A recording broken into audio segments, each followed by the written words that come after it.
Hi, Stuart. Thanks for joining me today to talk about Microsoft's latest release wave for Dynamics 365 supply chain management. You've taken some time out of your busy schedule to review the release, and I'm keen to hear what key takeaways you've taken from this release. Yeah, hi, Siobhan. There are so many things we could discuss.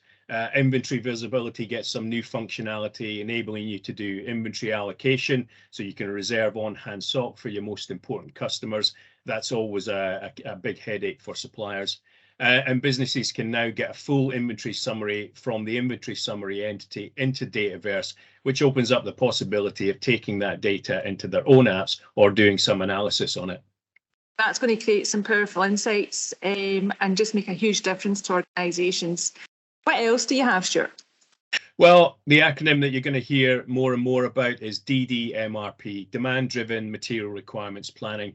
More and more companies are following this methodology to improve their supply chain resilience. And so customers will be pleased to know that D365 Supply Chain Management has native support for DDMRP out of the box.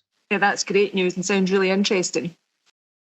Yeah, DDMRP relies on decoupling points, which are usually points where you hold buffer stock in your supply chain to iron out the peaks and the troughs. And with this release, we have a lot of new functionality to support companies who want to implement this strategy. Okay, so do you think we could have a look at that? Yeah, absolutely. Just let me share my screen. Perfect, thanks. So for our customers who are familiar with workspaces, this is no different with DDMRP. Workspaces are available in every module in supply chain management, and they're useful for bringing together the most important data. And on our new DDMRP workspace, we can do so much straight out of the box. We can see here that we can calculate buffer values, also our average daily usage, decouple times, or even our min, max, or reorder quantities. And this is something that traditionally was done in a spreadsheet, but now we have it in the system. That sounds great. What else can we see here, Stuart? Yeah, well, we also have highlighted in these tiles the items that need our attention, whether that be items that have where our on-hand stock is low or critically low, or even where we have more than we should have in stock, because this is also important. We don't want to run out of stock, but we also don't want too much stock and take up space and money that businesses can't afford at the moment.